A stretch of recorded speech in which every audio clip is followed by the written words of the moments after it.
Okay, number one, the arc made by the angle AQB.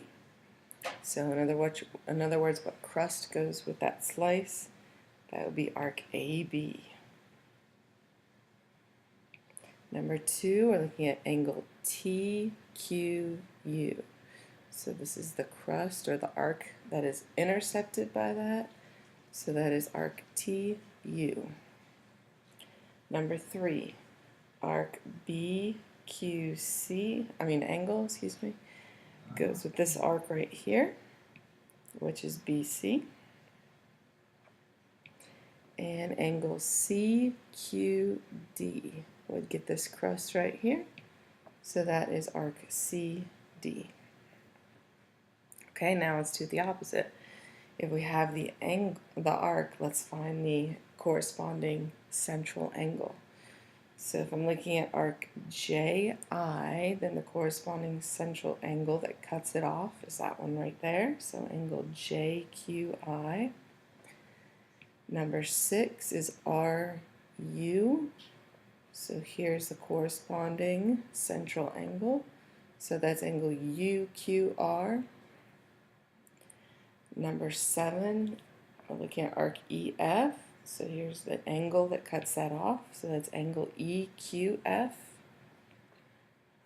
Number 8, EH, is this little arc right here. So it's this angle that cuts it off, and that would be angle EQH.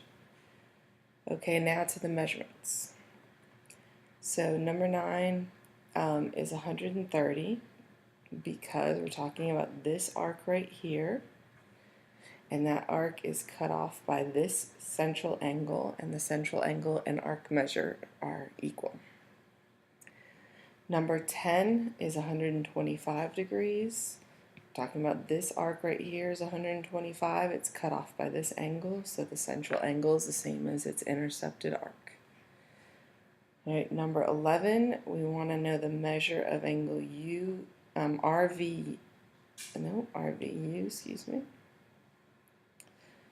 Well, if we know the intercepted arc's measure, then we know the angle measurement. So solving for this arc is the same thing as solving for that missing angle. The information that we do know is that this arc is 70. If I put 70 together with UR, it's half of a circle. So 180 minus 70 leaves me with 110. So this is 110. So the angle is 110. Number 12, I want to find the measure of arc GD. So from G all the way to D. Well, G to C is 45 and C to D is 40 because its central angle is 40 and the arc's measure is the same as its central angle. So to get the measure of arc GD, I would just add the pieces, 40 and 45. So we get 85. Number 13, I want to find the measure of arc CD. So this arc right here. Well, I know this arc over here is 45 degrees. This is a diameter, so it cuts off 180. So if I subtract 45 from 180, I get 135 degrees. Number 14, I want to find the measure of arc JL right here. Well, I have a diameter. The diameter cuts off half the circle or a semicircle. So that's 180 degrees. And I'm going to subtract this 55 right here. If I subtract 55 from that 180, I get 125.